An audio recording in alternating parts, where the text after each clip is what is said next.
shut up and say something. I am your host and creator of the show, Deedre Daniel, and this is the first episode. This is interesting conversations with regular people, although you might think that they're not that regular later on, but we'll get down to that later.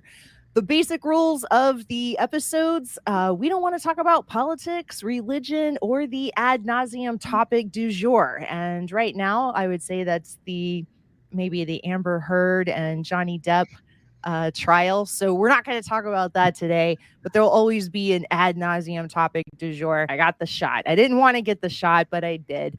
And I realized, well, I guess now I am allowed to go mingle with the public. And I was trying to figure out, what is it that I want to do? I haven't really had fun in person. I've been doing these online game shows to survive and pay the bills. I've just been sort of cooped up in the house. I'm going to get out and about. I'm going to mingle with people. What am I going to do? And I discovered there was a Bigfoot conference in town in Lakeland, Florida. And I'm not a Bigfoot fan, but I've always been curious about Bigfoot. And so I looked at the tickets and there were these VIP experiences. And I'm a sucker for anything VIP. I thought, well, if you're going to go in, you're going to go all in. So I bought these 2 VIP tickets and dragged my husband along with me, who's always game for anything new and different. And the day of the VIP experience, we received a message that the barbecue dinner with the Bigfoot explorers was going to be at the Elks Lodge. This is another institution that I had never visited because I thought you had to have like a secret handshake or something to be able to get in there. And we walked in not knowing what to expect. And I didn't even know who the Bigfoot explorers and trackers were. I didn't do any research ahead of time. I was busy with some other work. And so we walked in and we tried to figure out who the Bigfoot people were. And we were wrong. Every single person we thought was probably the Bigfoot explorer was not. They were a fan. And then they were a little put off when they realized that we didn't know what was going on. Then we had to spend a lot of time convincing people we weren't there to make fun of them. We just wanted to learn.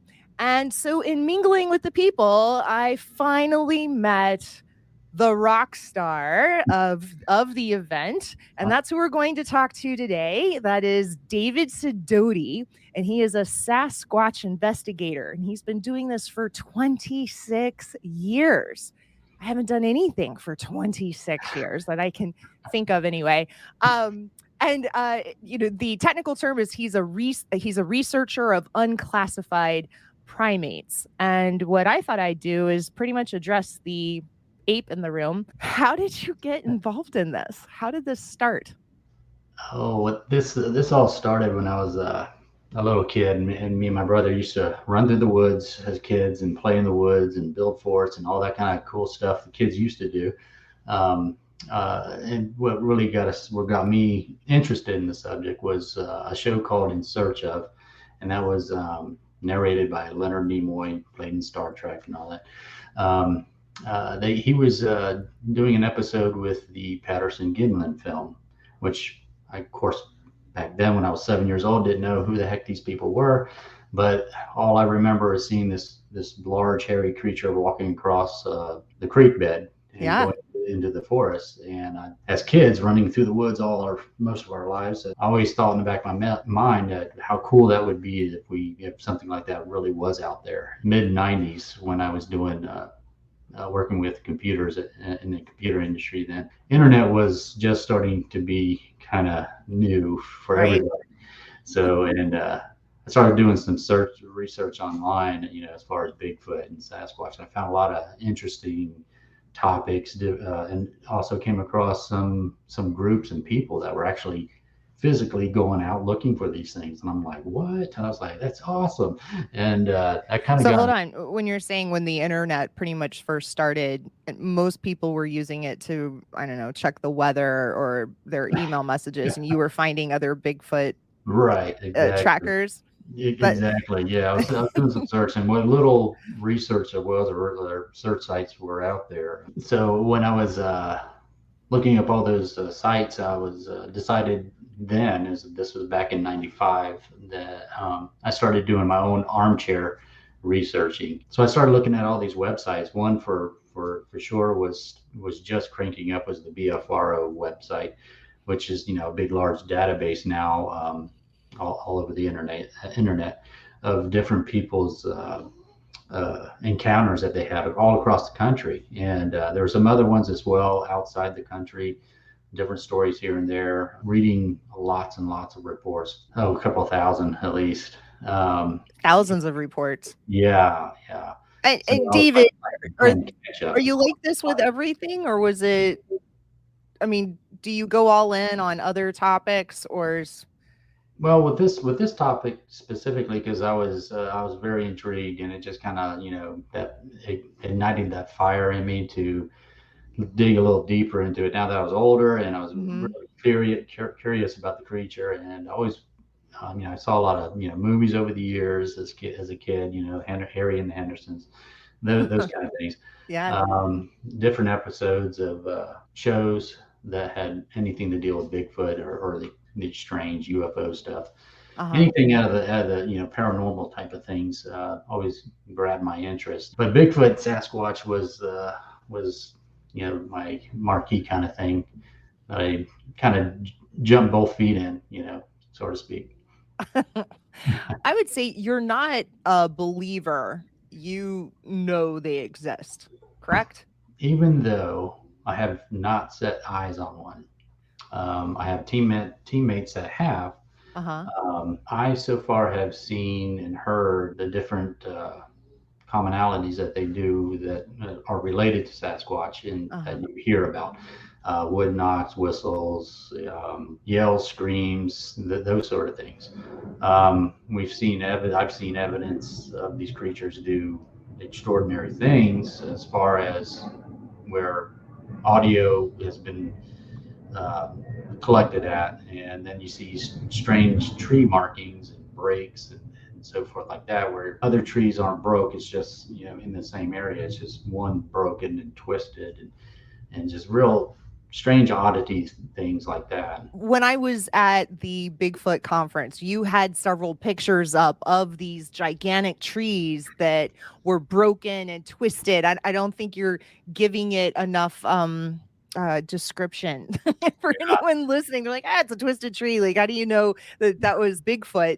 But it really does look kind of crazy. It's like, why in this one particular area this tree has been broken in? And I remember one of the things that you said in your talk was that that was also sort of like a get out of here sign Yeah, from the kind of like, do not trespass humans. right. Like, this is Yeah, not your area it to looked be like a in. it looked like a sign of aggression, because the gentleman that actually found it, he actually had an encounter several years back when he was younger, probably 10 or 15 years ago. He contacted me, wanted to tell me about his encounter of a roadside crossing that he saw of a Sasquatch, him and his friend. So that kind of sparked his interest in it. So he's a hunter as well, and So so he sent. where does he live? He lives near Tampa, Florida. Okay. And so is he hunting like in the mountains somewhere else, or is this actually in Florida? In Florida, yeah. Actually, he Okay, was so going on this trip. He was actually going fishing and going and to a that's when fishing he's area. okay, so I think at this point we need to stop and explain to everybody there's Bigfoot and then there's the Florida skunk ape, correct? They're different names. But it's the Um, same thing, is it's what the you think. same thing. Yes, So absolutely. why does Florida have a skunk ape and everyone else just has Bigfoot? Well, it's a catch-all name. Bigfoot, Sasquatch, skunk ape, wild man. Um, there's Wild many man. different. Yeah, there's many different names, especially and if you get into the Native American side of it, they have many different names in their languages for them. And they have all sorts of folklore, right? Right. About Bigfoot that Yep. has been passed down, right? Okay. Even in the great state of Florida, I mean, a lot of history of these creatures. Same scenario. If you look at the history across the country, these Indians, report these same type creatures. The biggest difference that people think they're smaller here in Florida, but I'm here to say that you ask the researchers that get out with boots on the ground and they check out these encounters like we do. We're seeing 18-inch tracks, 19-inch tracks, and if you do the math on those are you're looking at 8 to 9 feet tall. Some even actually around 10 feet tall. Mm-hmm. That's here in the state of Florida. You've never seen a Bigfoot, but you've seen a lot of evidence and you've spoken to many people, and therefore you're not a believer. You know they exist.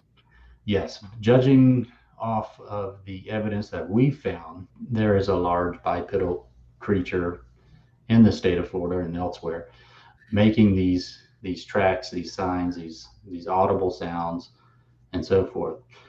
I've spoken to. I'd like to address something. There, from the video that inspired you back when you were 7 years old. That's considered probably the best quality video so far, or the longest quality video of a Sasquatch or Bigfoot, and that was, that was in the 70s, right? It was in 67. Okay, in 67, and then one of the gentlemen, he died in 1972. Correct? That's correct. Yes. Yeah. Right. Yeah, so Roger Patterson had he developed cancer. Not too long after that was shot. But Bob Gimlin is still alive. He's actually going to be I think he's going to be 90 years old this year. Yeah. Well, so I saw some documentary recently, and there was a gentleman who said that he was paid $1,000 to put on an ape costume to be in that video. And, the other guy is saying, nope, that's not true. And they're neighbors and they wave at each other and all this kind of stuff. But like that guy completely made it up. He's like, no, I didn't. It was $1,000. And then someone else said, oh yeah, we're the ones who sold the suit. I guess they made the suit in North Carolina. I'm sure you know about all of that. What is your take on all of those comments? Well, I've heard the same things, and that was Bob Hieronymus that allegedly wore a suit in the film. But I've heard a lot of the things that they say about how it's fake and all this. I used to have horses many years back, rode horses. I took care of the horses. When you deal with large animals and you are accustomed to seeing the muscle mass moving under hair, you kind of know that's what that is. That's a large animal or a large primate or something. When you see muscle moving under hair, like a horse, for instance, if you see a horse running, you always see the muscles and under the hair. Same thing with this Patterson film, especially now. There's a couple of folks that actually got a very enhanced version. They created a very enhanced version of the film and slowed it down, and you can actually see better detail in those films right now. Much better than the actual film that Roger Patterson took, because now our technology is so far advanced, you can enhance a lot of all the film that was created. So it brings out a lot of detail, and it to me personally, I believe it's a living, breathing creature in that film. Just on my experience of working with animals, and there's no way that this could have been a person in a suit. It would have been an elaborate suit made. It would have cost thousands of dollars, even back in 67, which people didn't have that kind of money to do. Not even in the film industry back then, they couldn't create something like that. Nowadays, yeah, of course, but back then, no. It would cost their production probably half their production or more to create a suit like that back then. So. And the fact that, of course, Bob Gimlin had a 30-30 on him, and their plan was if they ran across one of these things and they started chasing or coming at him, he was going to put it down with his 30-30 or 30-06 actually. Okay. Actually, talking to Bob, and he's a really good guy, and I got to meet him up at a conference up there in Washington State, and really good guy. One of the last true cowboys, I believe. He seemed like a nice guy. I noticed he has like the biggest fingers. I mean, they are like each one looks like a kielbasa sausage. You can tell he uses his hands. Yes. A lot. He used to break horses most of his life. And there's a video out which, I encourage your audience if they want to know more about Bob Gimlin. There's a video out that was created, and his life is with as far as Bigfoot goes. Bigfoot that much in his life, and the rest of it's he's done all these tremendous things in his life. He's been a boxer. He was in the Navy. He's done a lot of things. So interesting man. He seemed to have a lot of charisma. Oh yeah. He's an awesome guy. And I went on that trip just to meet Bob Gillen, and of course I met a lot more folks there as well. Some of them that you may see on some of the shows that you see on TV. I got to meet a lot of those folks and became good friends with them as well. I wonder if your 7-year-old self, if you could travel back in time, as you're watching that video, and you could say, you're gonna meet him. You're gonna meet that guy. Yeah. We're gonna track these later. Yes, this is what we're gonna do. So how many hours a week are you tracking Bigfoot? Previously, I usually would take or between 60 and 70 hours a month. So that's a lot. Everyone's got to work. You got to make a paycheck somewhere. So you have to.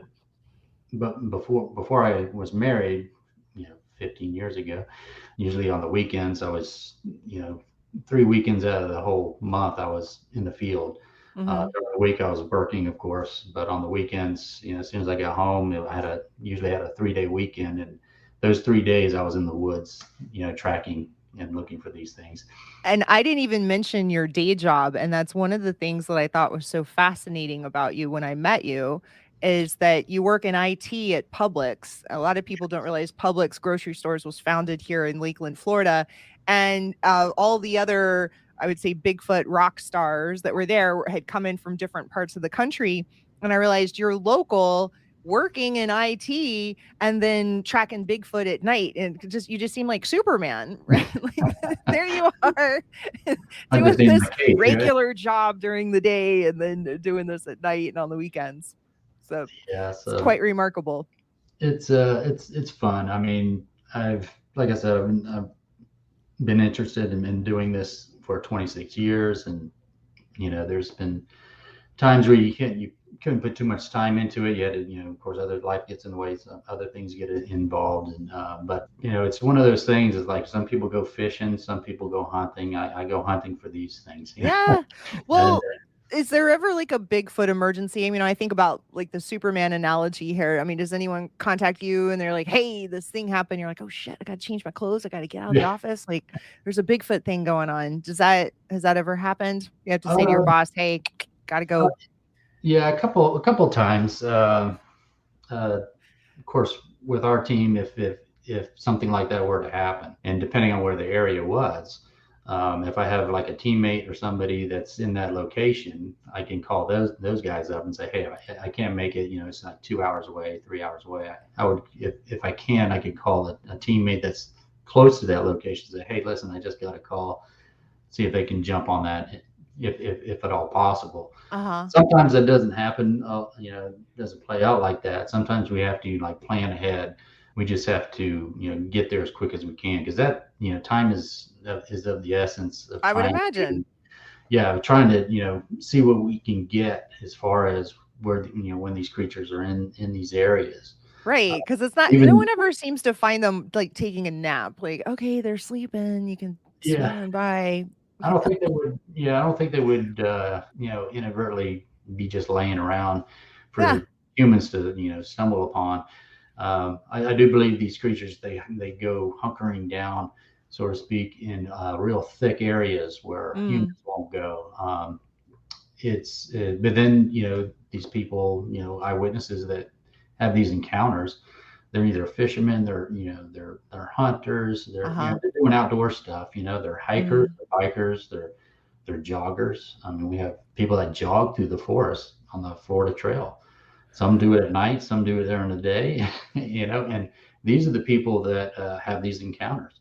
Okay, so for all of the people listening, all 5 of my listeners, if somebody's out hiking, jogging, or what have you, and they encounter one of these creatures, they need to reach out to you right away. So do you have, you can't flash the bat signal? Like, how do they get to you right away? Is there a cell phone that they could call, or Our what would they? website, our website, we got a phone number on our website you can call. It's our Okay, hotline, so to and speak. go ahead and tell everyone your website. Yeah, it's www.isrtusa.com. Okay. And our phone number's on there. Once you get to the website, you'll see it. You can reach out that way, get a hold of us Okay. pronto. You can leave a message. If I don't, if we don't get back to you, we say we get back to you in 24 hours or sooner. They should. Some people that are out in the woods a lot, maybe they should have you on speed dial. Yeah, absolutely. Yeah. A lot of people think too is calling the authorities is like, oh, I got to call, Fish and Game or the police or something like that. These guys don't want to have anything to do with that. I mean, it just honestly, some of those agencies, they know they're out there and they They want just to, don't want to they deal with don't, them. yeah, they don't want to deal with the outcome of that because So the government recently has said more than once now that, oh, aliens exist, UFOs.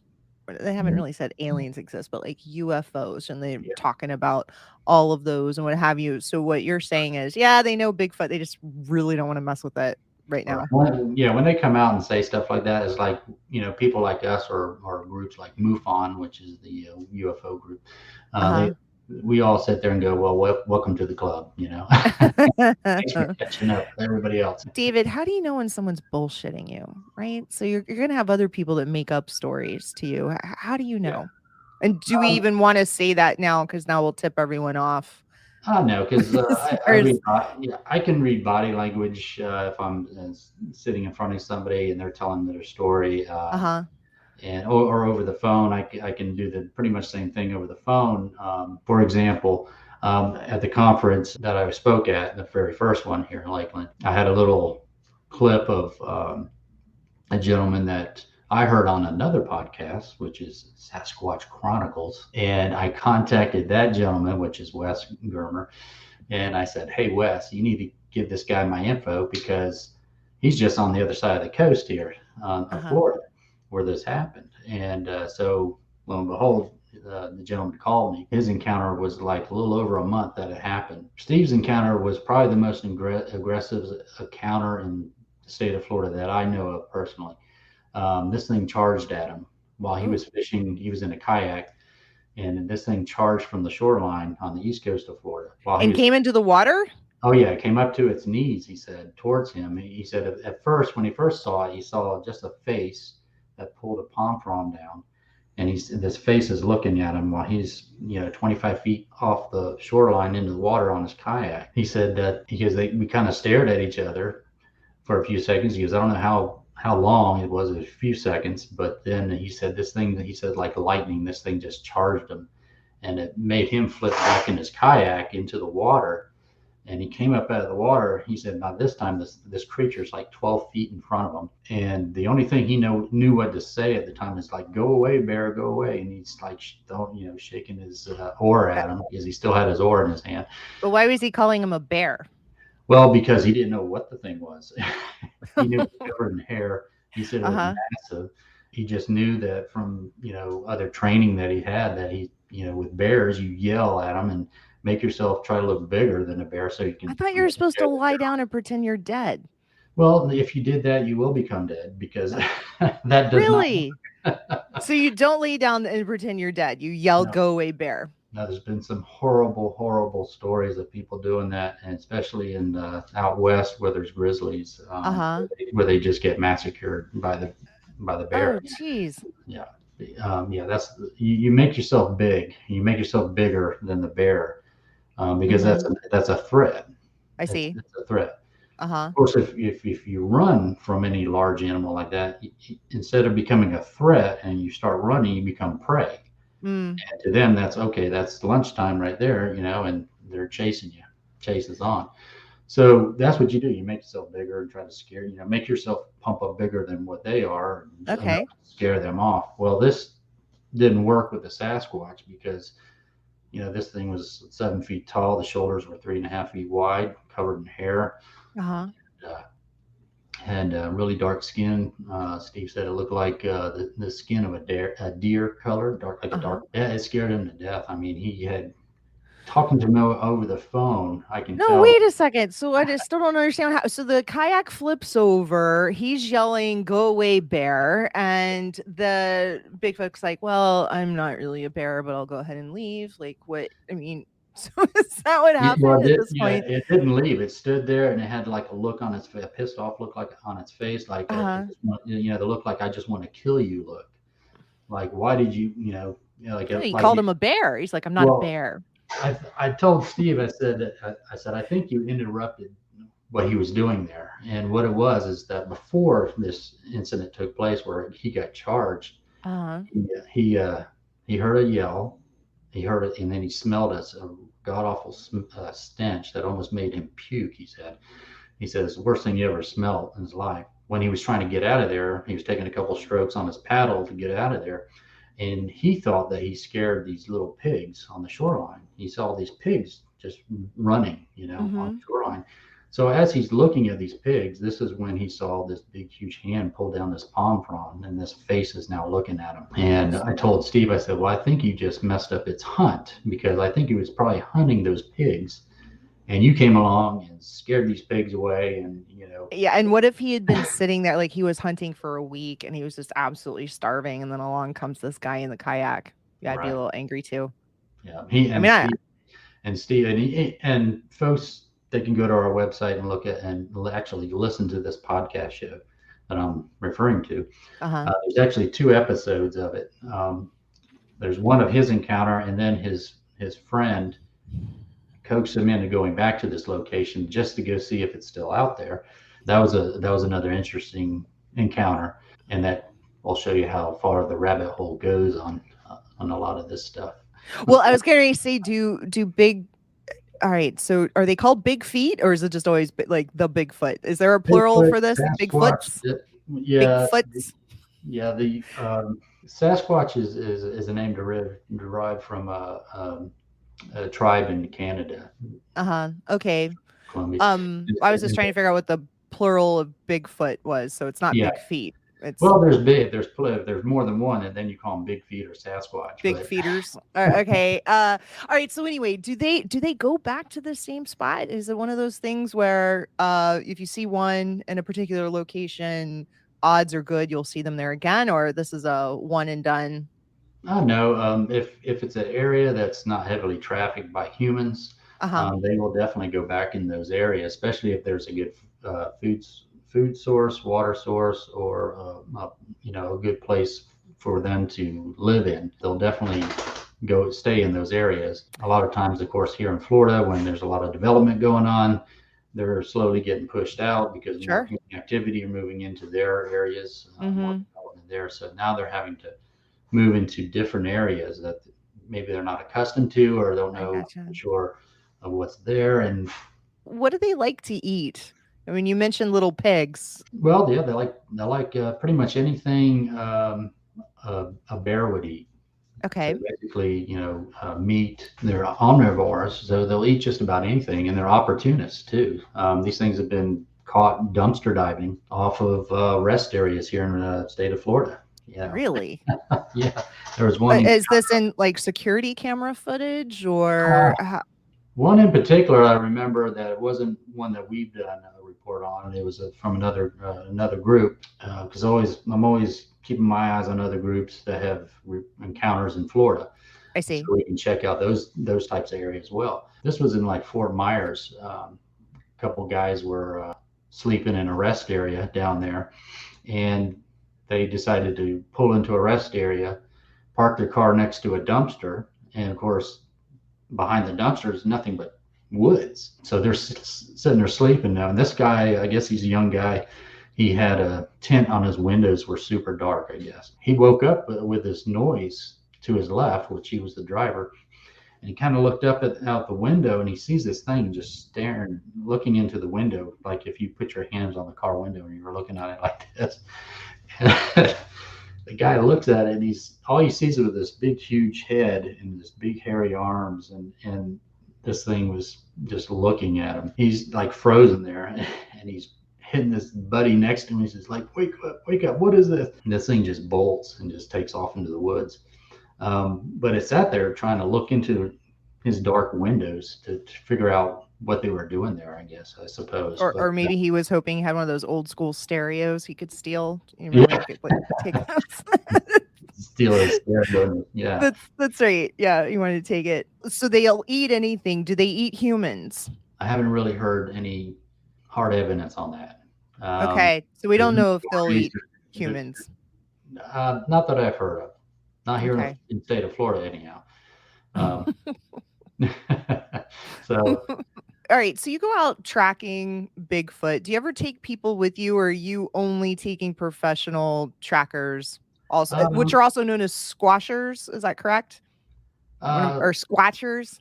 squashers, yeah, squashers, Squatchers. That's yeah. okay. Squashers would be, I guess, if you got squashed by one, but Or someone who but likes to play the sport and squash. Right? usually Right. it's our team that we get together.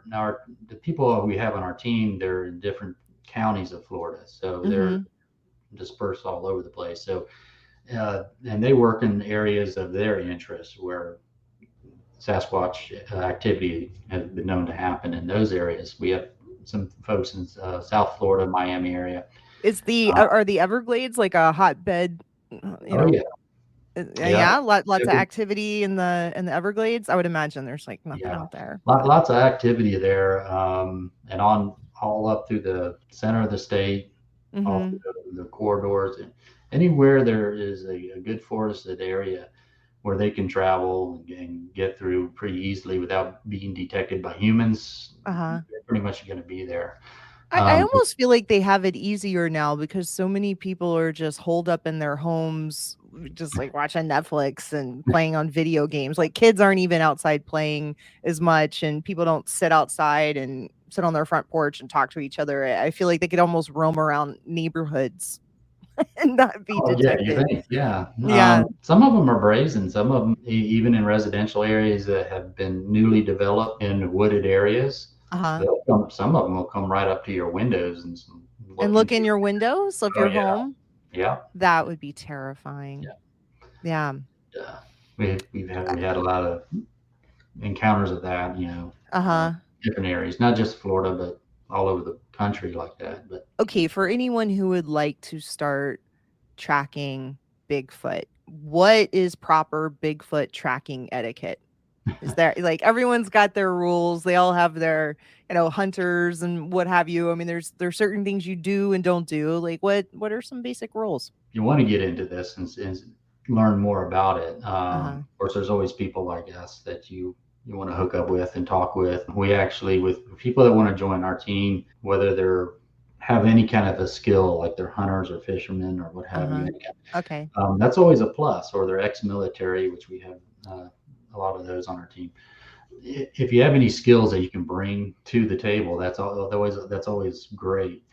Getting into this field, the biggest part is knowledge, is learning what to do, learning what to look for, and feeding off each other as far as how to hone those skills. Now our team just went through a class with an arborist out of North University of Florida. Uh-huh. I had him come and give us a class on what to look for as far as natural things in the woods, because he knows everything there is about trees. That's his thing, And he's a professor of trees, a professor of forests. Yeah, forestry. He's a forest pathology, so he knows why, or all the ins and outs of why trees and plant life are sick and Oh, dying, that yeah. sort of thing. Yeah, Uh-huh. yeah, awesome guy. Also in the fisheries and geometrics of science. Uh-huh. And But then I guess as a side part of his studies, because like, oh, well, this tree wasn't impacted by a fungus, it was impacted by Bigfoot, who decided to exactly, turn it into a get out of here, no trespassing sign on this trail. exactly. So he actually brought examples of stuff for us to look at. Okay, so like this is what tree rot looks like, and this is why it's broken, and this Uh-huh. is why it could be damaged in the forest, and this is what you look for, and this is the reason why it's like this, as opposed to, what I showed them. What we find in the woods, good sized trees that are, 8 inches in diameter, or, between 6 and 8, that are You broken. had a picture of one where it's like it had been pulled up and then turned into almost like a fence, but it was up high, Yeah. right? Like Yeah. I'm sure you remember it, but I thought, wow, that's something. So you showed him I showed those. him that one, yeah. And then I also showed him the one that we were talking about earlier about the cypress tree that was stuck into an oak tree, kind of like in the V shape of the tree. Yeah, I remember that picture. This cypress tree was pointing down, was the root ball was up in the air. I said either a helicopter dropped it out of the sky like that, or a tornado. He said, well, it could have been a tornado. I said, yeah, but there would have been more damage, to other trees around it. This thing Right. it just was wedged in there. Some obviously big picked this thing up.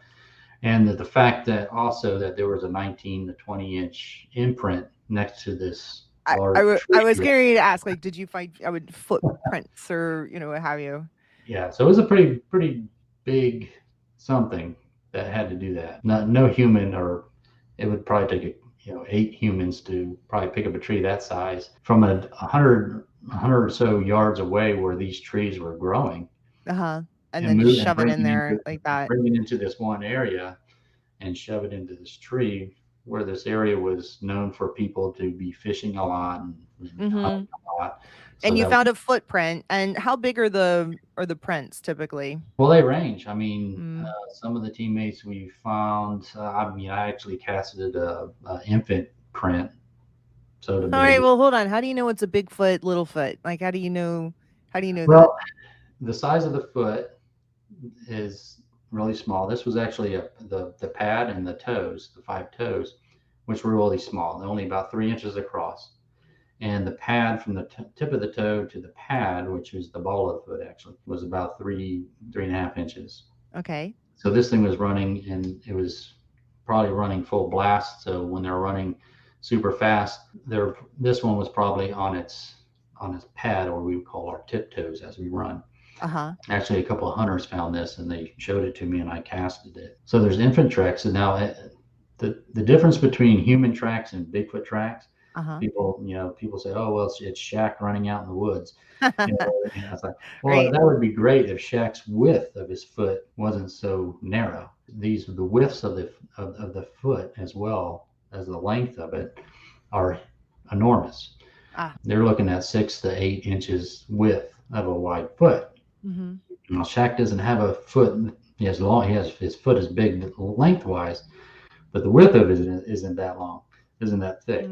And also the impression in the ground, you have to, do the math on that, and that gives you how heavy the creature is and how tall the creature is as well. I see. So 18-inch track that we've been finding here in Florida, that's a range between 8.5 feet tall. I gotcha. And then what they eat because of scatological findings.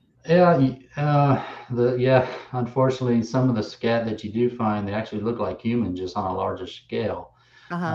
It's not like a cow poop or something, you see out in the cow field. It's like a human excrement that just on a larger scale. Can't that be studied for certain cells or what have you? It can be, but the gross part of it all is that the most active DNA in poop is going to be on the bottom of the poop, because that's when the most of the cells are coming out. DNA is on the bottom of the poop. Bottom of it. Given that it could be, within hours, it could be contaminated already with, the foliage around it, and then you got other insects and beetles and all kinds of love to feed off of that. So unless you have an error in it, that'll be something, a DNA you can get and extract from that. And that was right. So no scientists have said, "Oh, let's try to look at some of the DNA in the poop." They have. They've actually were able to find some bits and pieces of DNA through that, but it's very, very hard. The best DNA I was told through a forensic class that we had as well, is actually saliva is one of the good things, as well as getting a good hair follicle, which means Uh-huh. getting a hair, the bulb of the hair, if you can get that. And does any of that exist? It does in some areas of the states, and I believe there are some scientific groups or teams out there that are trying to extract that and come up with a comparison to other findings across the country, which I think they already have done that, which, there isn't a database for Sasquatches yet. They just can't Right. compare, science can't compare it to anything that's on the books, other animals on the books. It just comes across as an unknown primate. I see. Um, with all the technology and all that, actually the best DNA or finding it would be to get a body, a piece of a body of one, like Grover Krantz. He was an anthropologist. He's passed away, but he said even if you can't have a whole body of a creature, you can get an arm or a leg or something like that. That's all science needs really to Uh-huh. discover an unknown creature like this. But we don't have any arms or legs yet. Uh, in the Bigfoot world, no, we don't. Gotcha. I was thinking if someone's out there tracking, and I just put a little question up here for folks, like what should you never wear, say, or eat while tracking a Bigfoot? I'm not so Is sure there about. anything that you could eat that would turn them off, or because obviously you Well, want to bring them to you? I don't think so. I mean, as far as wearing clothes, I mean, there's been, like I said before, everyday campers, hikers, joggers. It doesn't matter what you wear, what you're eating, or what you're doing. Mm, If these things, if you run across these things, or these things, happen to cross paths with you while out in the wilderness, it really doesn't matter what you're doing. and Hunters it's have. not like a unicorn where they're bestowing a blessing upon you by being Oh no, seen. They're Yeah, I don't think so. I think if it's timing, it's the right place, right time. 9 times out of 10, people like myself that are actively going in these areas, we never come face to face with them. Uh, mm, although I take that back, a couple of our teammates actually came pretty close to one down in South Florida, and in the actually got. Everglades area, or Yeah, well, are it's we saying Naples? Like, Lake Okeechobee area. okay. This was an area that one of the teammates of mine he was investigating in there just because it was a pretty good area to check out because it had all the sources that we look for to go investigate. And they actually caught it on actually saw it through a thermal, and they saw it through a night vision camera. Uh-huh. They were both taken back with awe that they're actually seeing something, seeing a creature peering at Right. them behind a tree. They've forgotten that they didn't hit the record button in time to catch this thing. Why does that always happen? Yeah, it's like, oh my god, Why I are all found the it. pictures fuzzy? Yeah, but that's what And happens. You never saw one, then you see one uh-huh. through the equipment that you spend hundreds of thousands of And bucks on. they do this, multiple times a week, and they can't wait. And then, Exactly, right. and of Was course it Mitch? Was it Mitch Hedberg? I think it was that comedian. He was saying something along the lines of how terrifying it would be that maybe Bigfoot is actually just a fuzzy. Uh, like he said, that's why he looks fuzzy all the times because he is fuzzy. And because so, how scary is it to think that there's this fuzzy monster roaming the countryside? That's it why. would have been funny. I mean, it would have been not funny, I guess, if they did get record and hit record on that. But he says, "Oh my God, I gotta hit record this thing," and it's almost like the thing knew what he was going to do, Uh huh. because when he was just about to hit the record on it, this thing just bolted. I mean, and Of they move course. fast. They move pretty fast. They're pretty agile for something so large. Do we know how fast they run? Um, I've heard reports of these things running beside a car between 35 miles an hour, 40 miles really? an hour. Oh yeah, Huh. and yeah, it's pretty strange. And they can move pretty fast up mountains too, which you wouldn't believe. But there have been reports of these things just going straight up a mountain with no problem, which would have taken us, we would have been falling all over ourselves trying to get up a hillside Yeah, like that. yeah. That's why I'm never going to track Bigfoot because I can't hike up mountains fast. That's just not it. I don't even. I don't Or really run. hike up mountains. Yeah, it's not happening. Everyone that is so passionate about their hobbies and interests and anything along the lines like you, spending 26 years doing Mhm. this, what is your big dream? Like, what do you hope one day you're out in the woods and then what? You're going to run into 4 or 5 of these hanging around a campfire doing Bigfoot things. Like, what is what's your big dream? Like, you're going to walk in and see what? What do you wanna see besides one? I feel like you gotta want more than just the quick encounter that you get on clear film for others to see. What's Yeah, your dream? the the dream would be if you could actually come across one or many of these creatures. The biggest thing with them is you have to gain their trust, I believe, because a lot of times people get closer, and they have gotten closer to these creatures with in certain areas with them gaining your trust. So if you're not out there trying to kill them or shoot them with a rifle or what have Mhm. you, you are feeding them or what some people, that's what in many cases happens on farm land. Wait a minute, David, are you telling me that there are people that are feeding a Bigfoot in the way that some try to feed a squirrel and it comes back to their home? Like, It here's a doesn't. banana cream pie. Like, is that what are they doing? It doesn't initially start out like that. A lot of these folks that live way out in the boonies, Uh-huh. mostly on farm land or any large property that they live on. What happens is that when you live that far out, it's not like you have a garbage truck that comes by every day, picks your garbage up, right? Sure.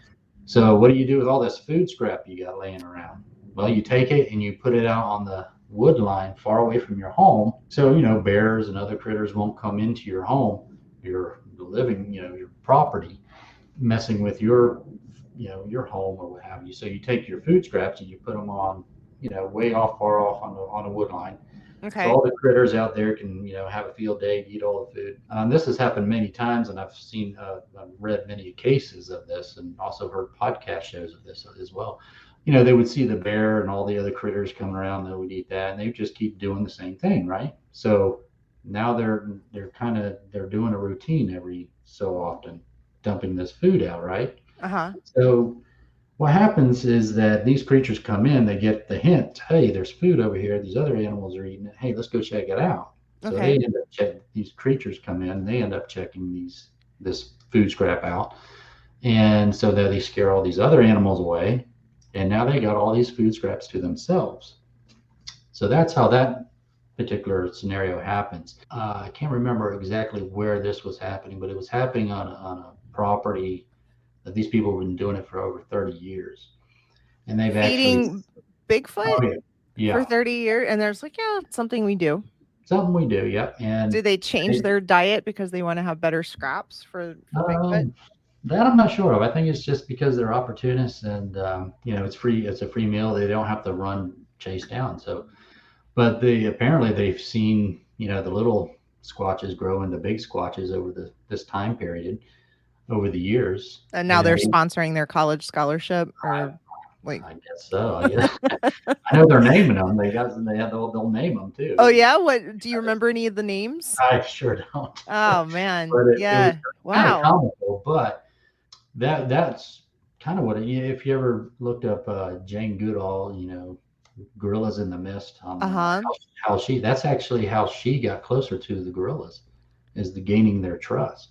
Mhm. And the same thing with these creatures, they gain your trust. Actually, some of those creatures that they were feeding were coming up to their homes. I don't know And if I'd like that. yeah, well, yeah, I don't think they liked it too often, but But I they were think still feeding them. Like maybe we well, should.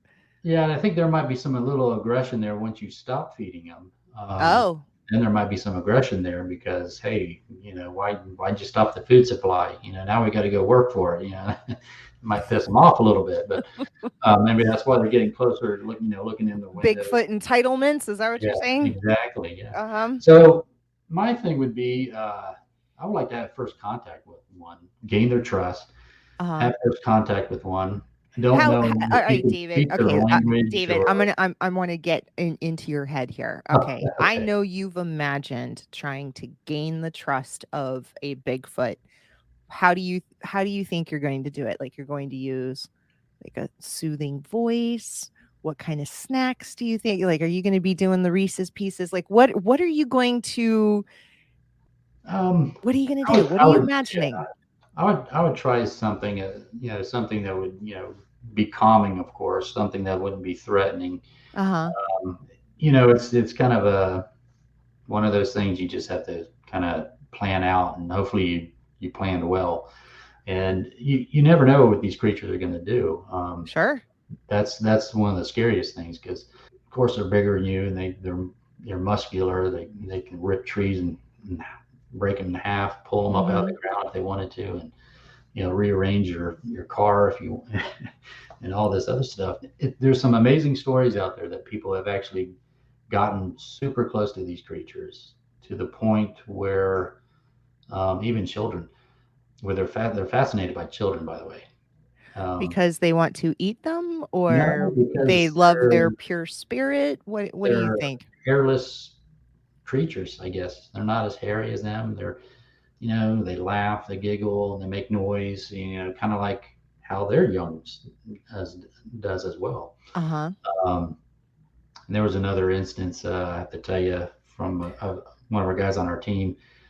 I think it was Oklahoma. This lady lived again way out in the boonies. Her grandkids would come out there, and she would babysit them, watch them for the day or whatever. And they would be playing out in the yard around the above ground swimming pool that she had Uh-huh. on.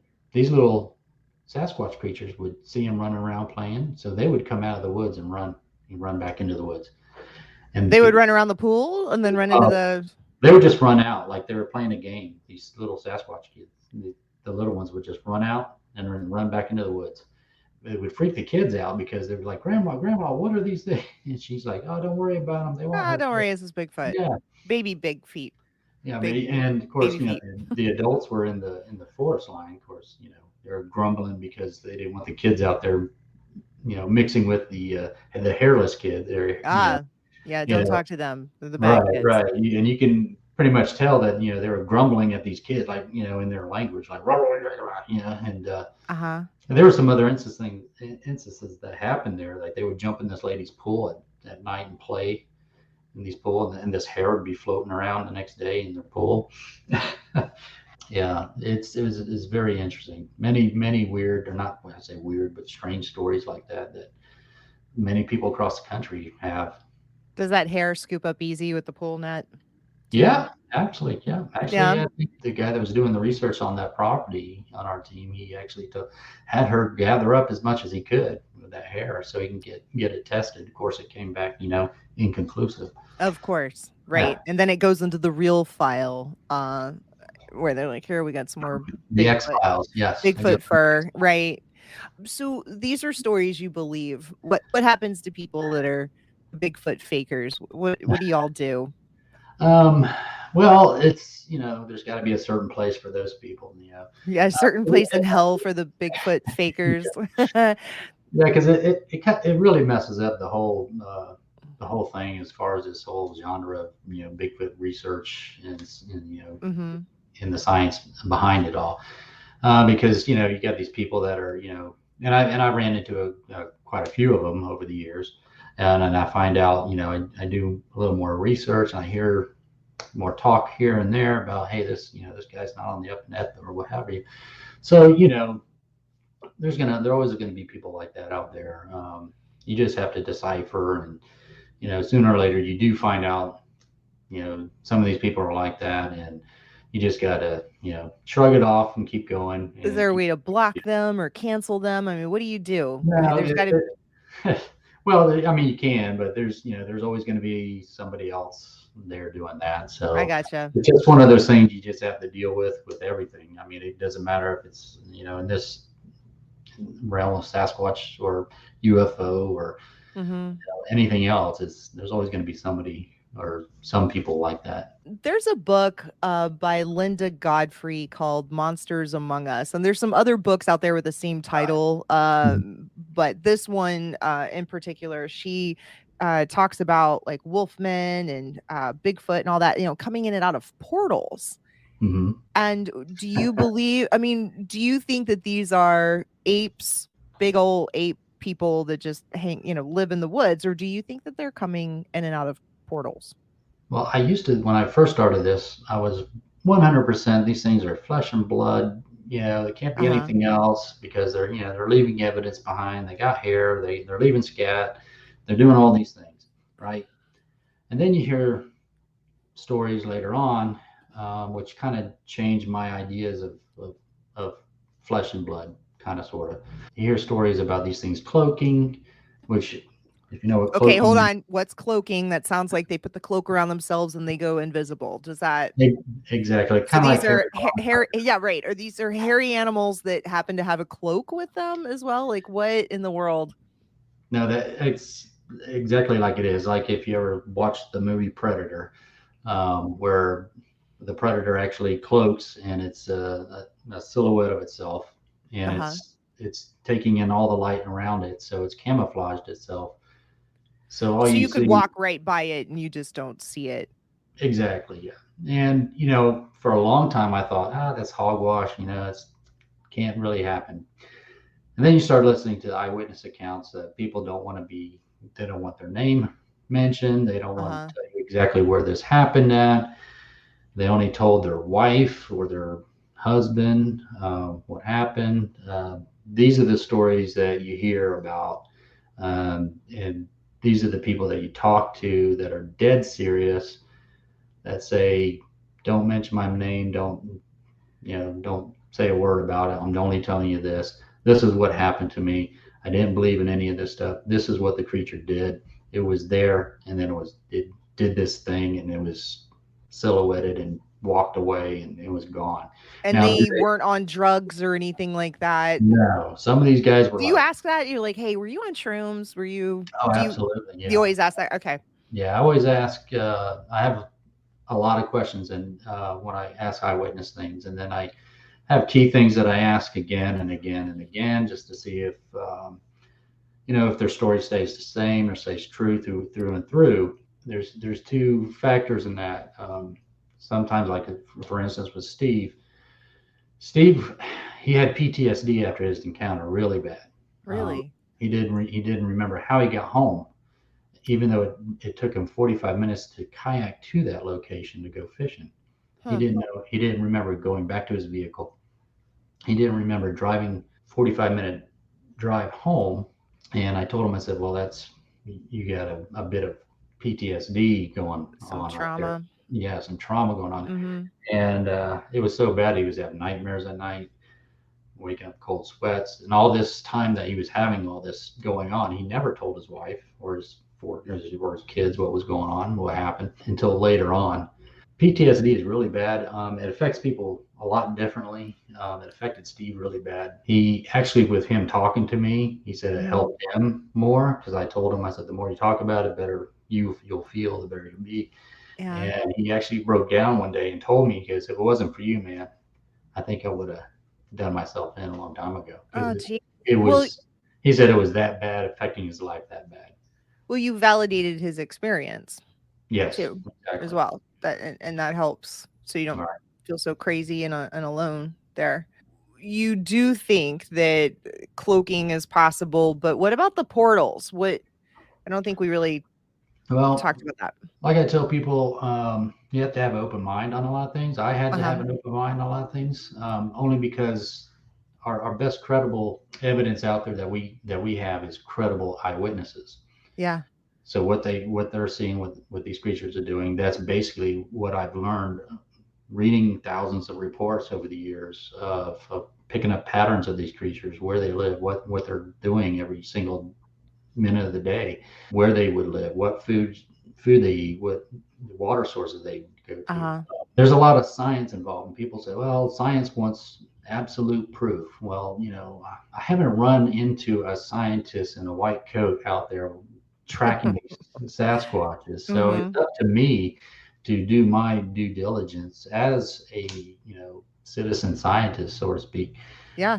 to learn as much as I can scientifically, because scientists or science is, for one, they're going to first ask you, how do you collect your evidence? And if you didn't collect your evidence exactly like they would do it, they Mm-hmm. won't touch it at all, because it's either contaminated or you didn't do it right. And they're like, you're full of it. Our objective is to, well, let's do exactly what they would do, collect the evidence like they would do, get all that evidence so that they would have it and set it in front of them and say, okay, here's your evidence. You do your thing, and you tell us what you find. We already know what it is. Mm-hmm. uh, Yeah. Something but I thought was interesting when I went to the Bigfoot conference is all the different vendors that were there. Of course, a lot of them were selling, stuffed Bigfoot t-shirts and all that kind of stuff, but there was a lot of like alien yeah, merchandise, and I realized there's some crossover with the fans. What do typically people in the Bigfoot community believe? well, it's a mixed bag of things. Some people, like I said, believe it's just flesh and blood. Some people think they, can move around in portals, or Uh-huh. there. Some people think that the aliens are using them to, as some sort of workers for them. Oh. So it's a mixed bag of things. But if you look at it in a scientific realm, like Edison or Einstein, everything is relevant, right? Energy never dies. If these things are using, or quantum physics, for example, which we know is a proven fact and it does work and it is Mhm. real, have they honed those skills, or have they been trained or taught those skills by aliens for whatever reason? Say, hey, can you make us invisible away from these humans, and we'll do whatever for you, and is it possible? Yeah, that's what you call an open mind.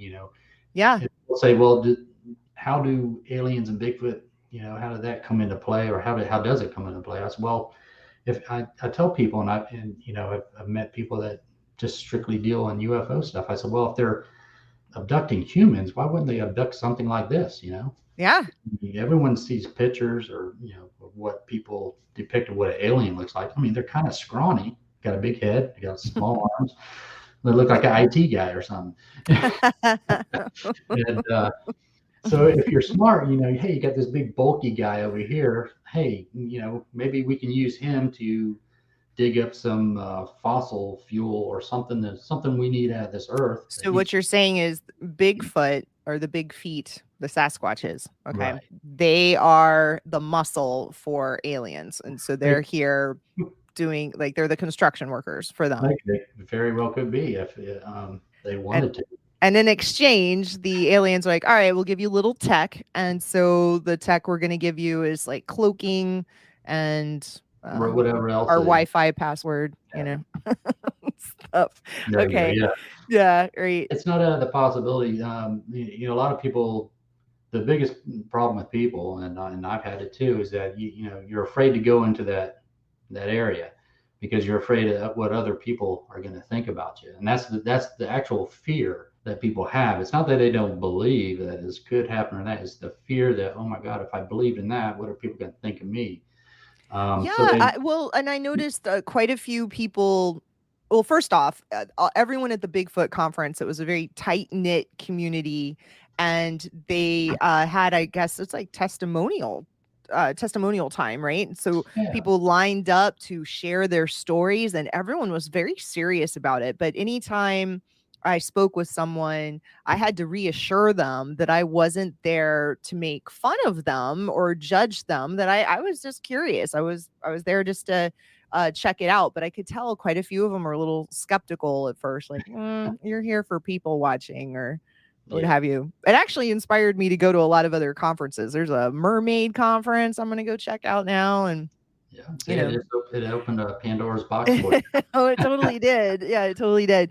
All right, but I do have a list of items I want to run through and see if you believe in these following things. Okay. Okay. Are you ready? And this is with all respect and with a little bit of fun as well. All right. So, do you believe in aliens?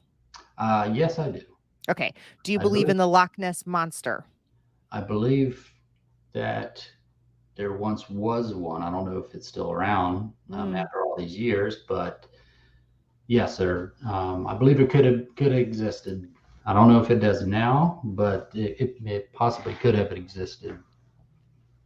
And there's always fuzzy pictures of the Loch Ness monster too. Drives me nuts. So do you believe in Miracle Whip? I don't eat Miracle Whip, so You don't but believe in the tangy taste of Miracle Whip? No. I never tried the Miracle Whip brand, but It's fine. All right. Do you believe in time travel? I believe it is possible. Yes. Okay. Yeah, Yeah. Yeah. I think a lot of the old guys back in the day, they're onto something, and they Hmm. really did know that it could happen, Well, and especially they with black just hole. released that black hole. Did you see Exactly. the, yeah? And then like no one really talked about it. They're like, all right, shoulder shrug. It's like, yeah, What's whatever. going on Yeah. with Johnny Depp? So Right. like, Yeah. yeah, no, no one's paying. Right. And what I found out is all these different scientists from around the world, they were looking at this for a while, and they said we're going to release it at the exact same time because it was such a big deal. Like we don't want you telling other people first. Like we're going to release it together. It was like at 9:30 in the morning or something, and yeah, the whole world's like, okay, Yeah. They're like, big no, deal. you got to Oh, put that on hold ho because hum. yeah, So you got to put it what? on hold. We're gonna talk about aliens in the next few years. So just want you to know there's a big old black hole there. All right, teleportation. Do you believe in that? that would be nice if it did exist. Yeah, I feel like if it ever I, you does know, I grew up exist, it's I grew going up to. watching I grew up watching The Fly. You remember the movie The Okay. Fly? Yeah, yeah, yeah. Yeah, Uh-huh. a lot of bad stuff happened in that film. I'm like, yeah, they need to improve on that a lot. Yeah, yeah. I feel like version, 1.0 of teleportation, it's going to be along the lines of, okay, we can teleport now, but only in and out of Walmarts. And then you Yeah. have to go like a train station. All right, what's the closest Walmart to where I need to go?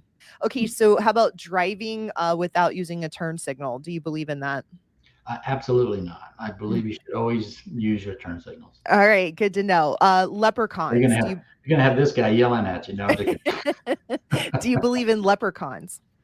I've never met one or had proof that they existed, so I would say no on that one. No. Okay. All right. What about Atlantis and the whole theory about or Atlantis? Is it a theory? Um, Maybe it's a hypothesis, but I'm kind of out on that one. I'm not sure yet. I'm not. don't know yet. Yeah, I'm Okay. not So we sure. gotta I'm not too need sure. to you need to read thousands of articles on Atlantis Yeah, to get on that. Okay. How about Santa Claus? Do you believe in Santa?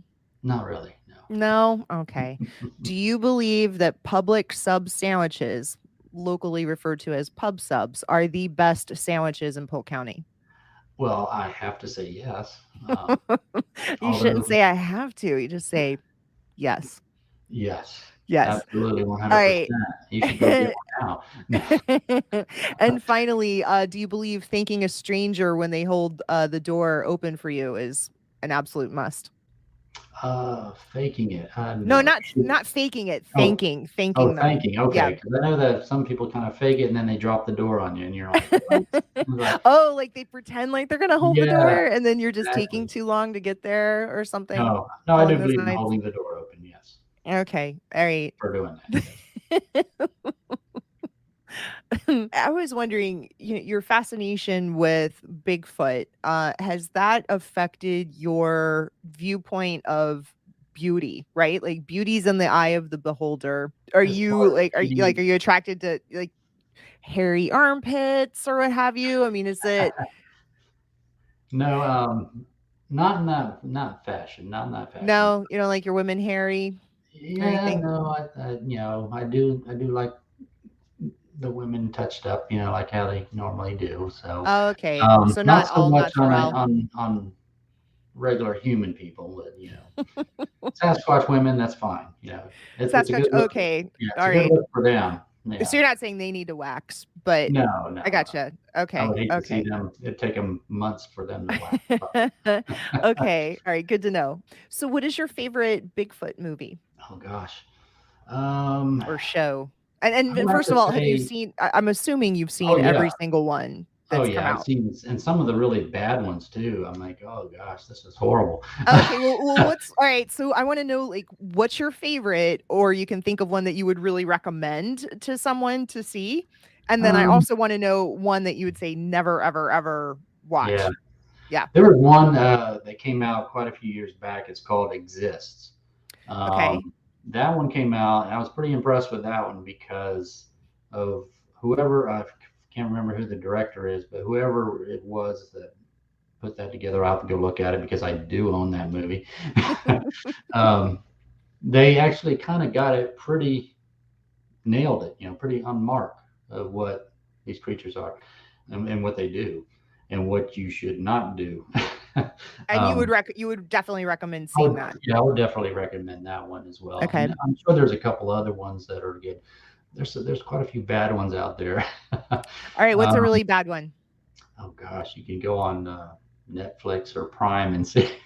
There's a bunch on there. Yeah, there are a bunch, and some of them are pretty bad, but because I they're like, saw oh, Willow I've done this Creek. so much better. But yeah.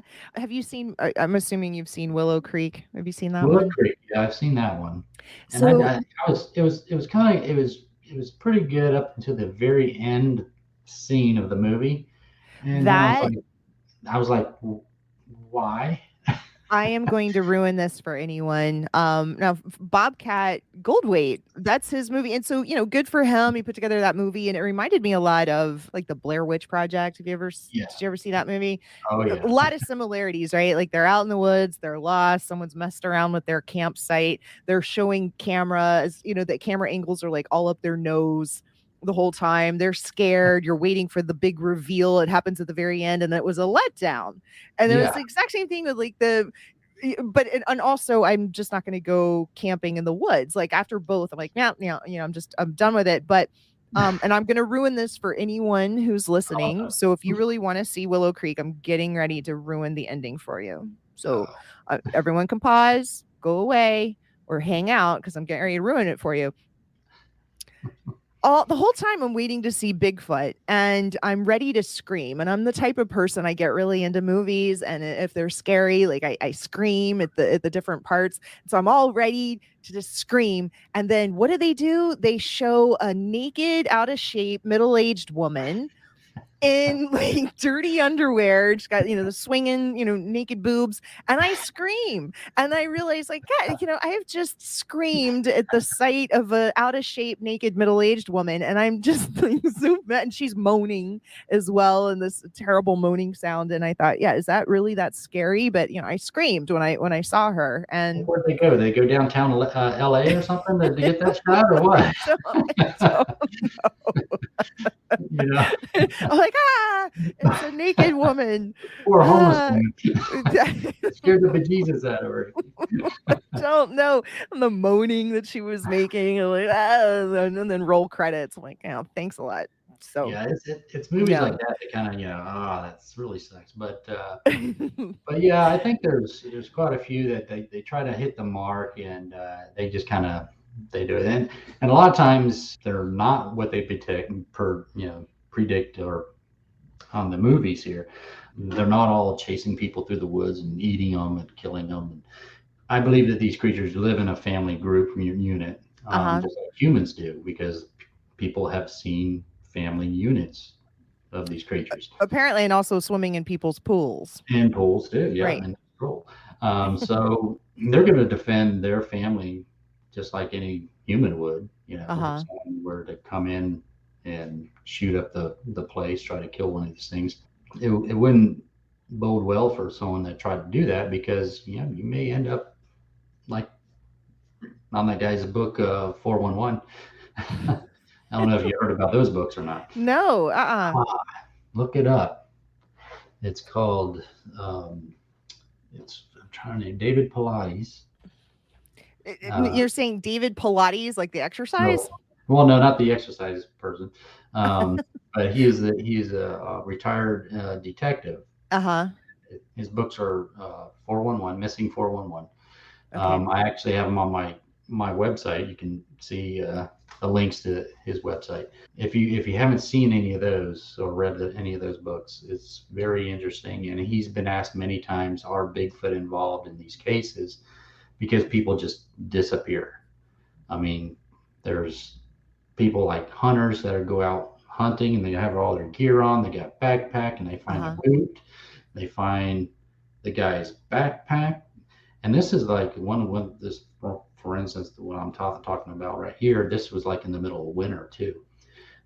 Okay, so this guy's boots are off. He's walking through snow. They find his backpack another mile away, and it Do looked they like find Bigfoot prints? no, not at all. No. This So guy's then these are like totally alien abductions or no clue. Have no clue. He just vanished. You track him, you find uh-huh.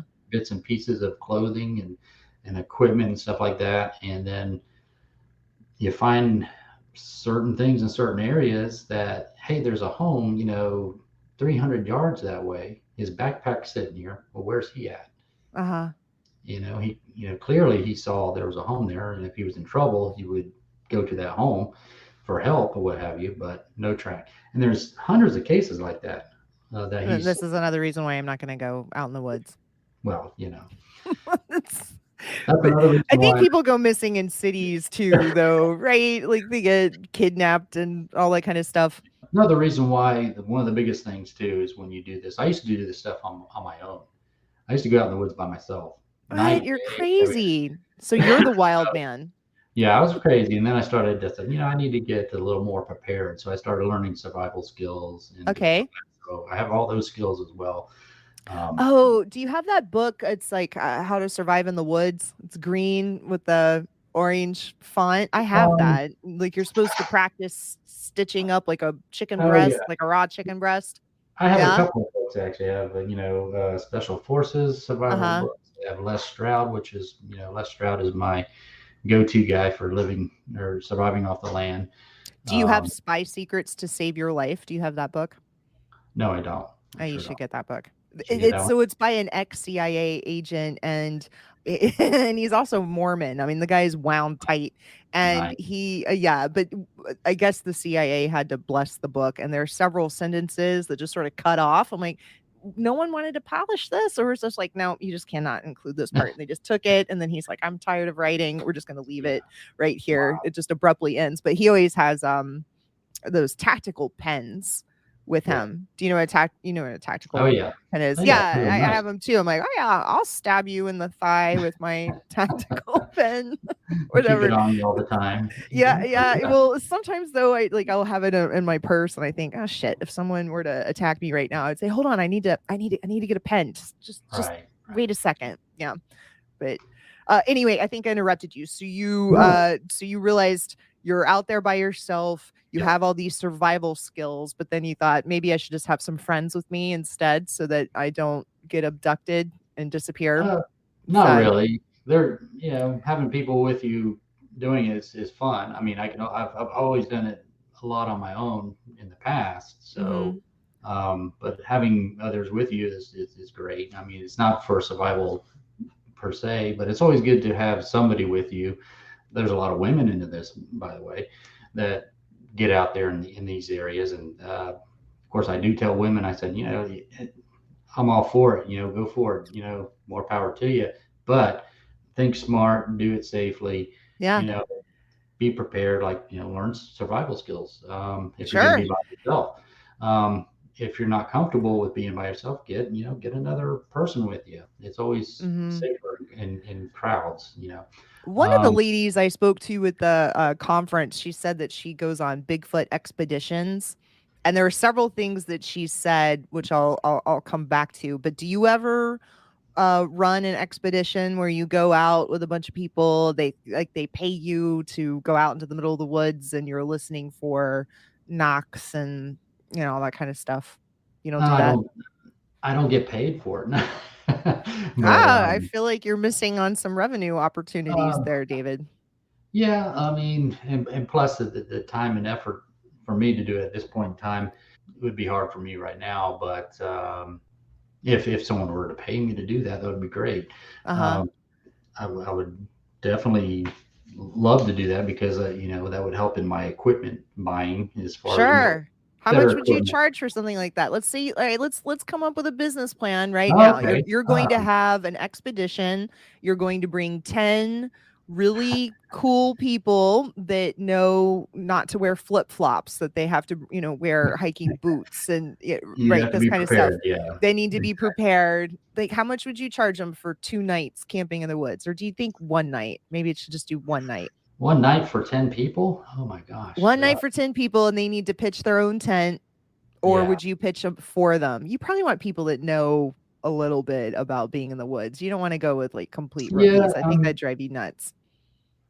Yeah. You'd want to have someone that have some, like I said, some skills in the Yeah. woods, that And are familiar with a lot. like they could at least pitch their own tent, right? So they need to bring their own materials, but Right. maybe you're gonna make dinner or something like that. I think that would range in a couple $100 or something like Like that for one night. 250 a person, and you're Yeah. going to take them out and you're going to show them some of the places you've been. I mean, let's put together a program, man. And then I guess around the fire you would just tell them all the different Bigfoot stories. Right? Maybe, Like, or usually, interesting enough, around the fire is where you get a lot of activity, especially depending on where you're at. It's not trudging through the woods usually at night looking for these things. It's when these things come looking at for you. Like, what are you doing here? Why are you in this place? You're not supposed to be here. That's when they start coming in, throwing stuff at you, making tree knocks, or breaking trees or pushing trees over, and that right. sort of. So at the conference, people were playing a lot of these tree knocking sounds. What's going on with the knocking? Is the knocking for them as far Well, as the way? I don't. The tree knocking thing is, to me, it's kind of up in the air. I used to think that, yeah, they're banging something up against a tree, Uh-huh. and I tried that. I tried to find something without breaking a limb off of the tree, a good sized limb, which I couldn't do unless I was a Bigfoot or Sasquatch. But even picking up something off the ground, which is pretty much rotten, trying to make that noise, that Uh-huh. like a Louisville slugger smacking a tree. It sounds like a baseball, a guy hitting a baseball. You hear that crack. That's kind of the sound that you hear out there. I don't know if they're using wood, or from what I've heard from eyewitness, that they actually physically saw a Sasquatch lift his head back, or its head back, and made this knocking sound out of his throat. What? Like a really Oh, loud. yeah. Okay. All right. And so I'm thinking, this was several years back. I'm thinking, well, maybe they're not using wood. Maybe they're using, a vocal to make that sound, and it sounds like a wood. There's different possibilities of things that we hear and mistakenly think, oh, it sounds like wood on wood, which it does. But are they actually using something like that, or are they projecting it from their vocal track? Yeah. Huh. Now you sent me to a website to listen to the recording of a lot of these Sasquatches talking. Yeah. And do you Ron have Moorhead. I'm sorry, what? Go ahead. It was from Ron Moorhead's website. Yeah. Yeah. Called the Sierra Sounds. Yes, Sierra Sounds. So for anyone who wants to check that out, but can you pull that up and play it right now, or do you have any? Yeah, or do you have any other sounds like that? It was pretty compelling. Let's see. I think I may be able to pull that up. Hang on one second. When I was listening, it was definitely different. But then you said there was somebody that worked in the Navy. Is that the same guy that he studies all these languages, and he had been studying these recordings as well? Yeah, Nilsson is his name. He was the actual one that actually did listen to all these sounds. Actually, believe it or not, it was from Ron Moorhead's website. His kid, the story on that, his kid was doing a book report, and he told his dad, and he said, hey, I want to do a big book report on Bigfoot sounds. And he goes, "Oh, really?" He says, "Well, let's go online and see if we can find some." He actually went to Sasquatch or went to Sierra Sounds website, which is Ron Moorhead's, and he pulled up these vocals. Let's see if I can play one here for you. Okay.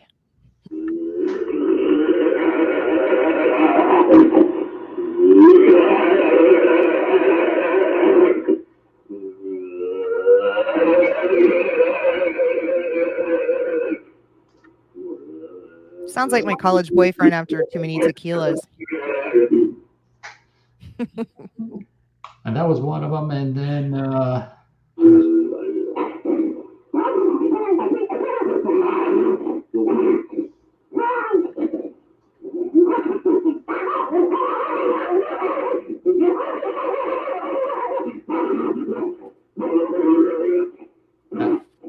that's actually two. Talking to each other. Male and female. Do you think it was like a first date or?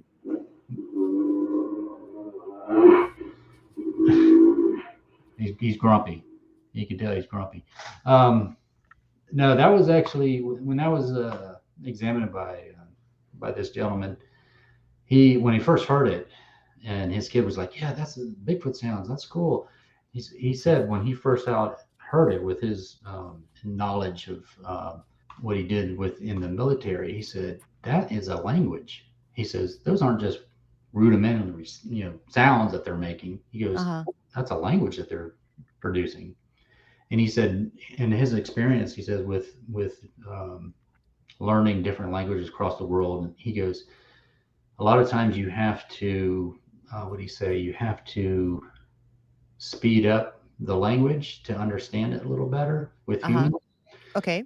He goes with Sasquatch, with these sounds that he studied under the Sierra sounds. He goes, you have to actually slow the sound down or slow it down.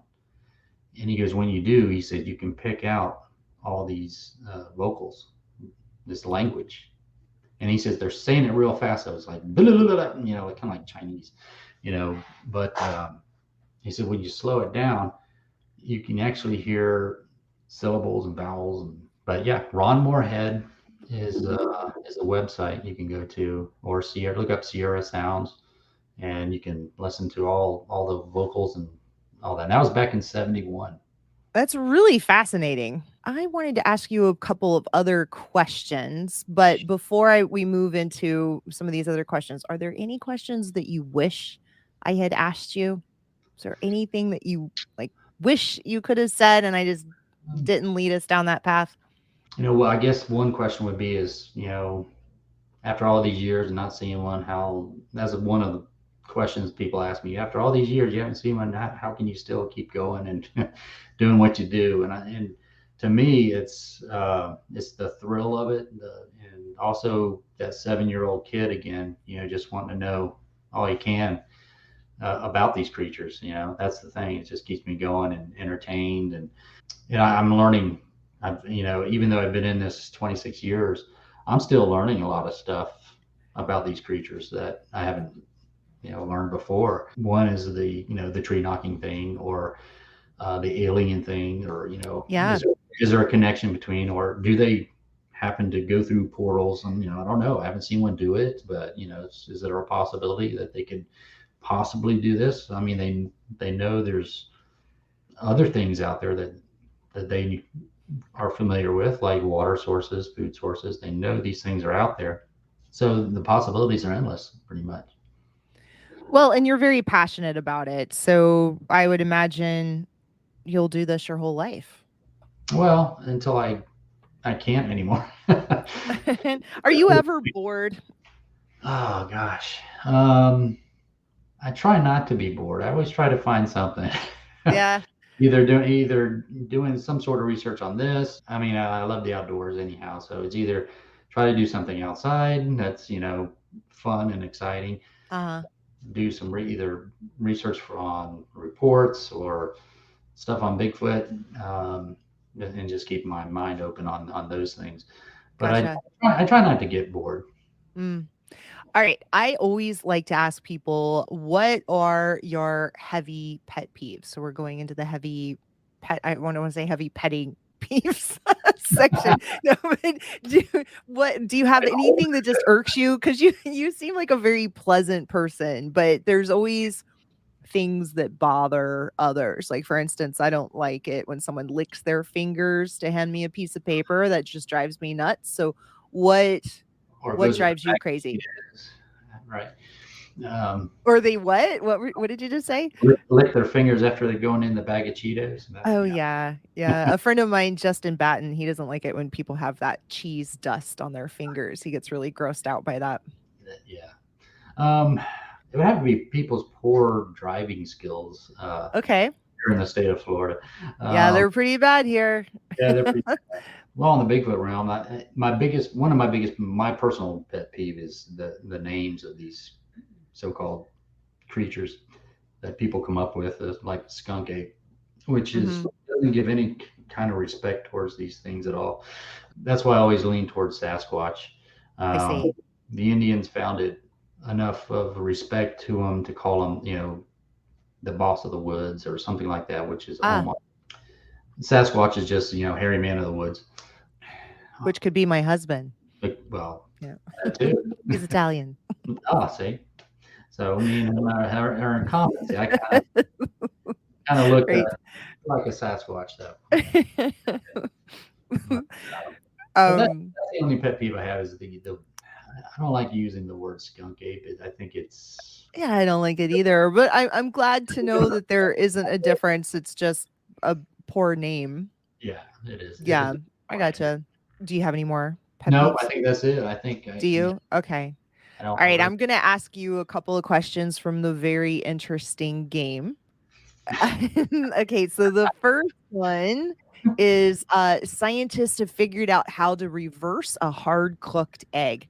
What else should they figure out how to undo? And I don't want, obviously a political answer or a religious answer. I want, a ridiculous answer is what I'm looking for. A ridiculous answer. Okay. Especially I'm saying you can get weird, Yeah, how can you? I don't know. How can they make ices last longer in summer? Oh, you want okay. So when it melts, you want it to stay icy. I would like that for margaritas too. I think. That'll work. Yeah.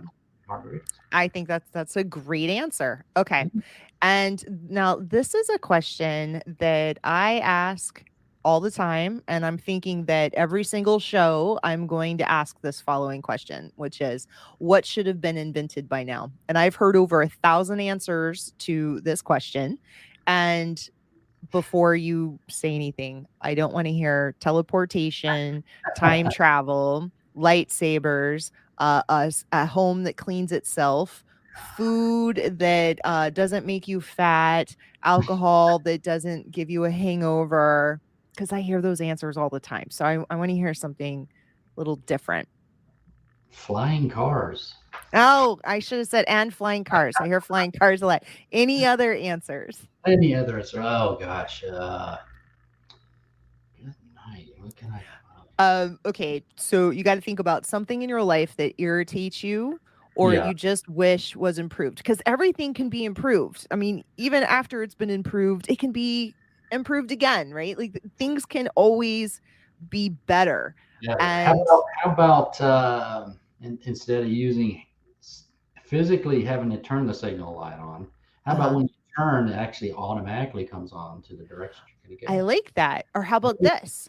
When you're thinking about I'm going to turn, your brain just like tells, and then the car puts the turn signal on. Yeah, I don't know. And then you're giving up too much stuff for them to control your brain. And you're right. Yep. Right. That could be a problem.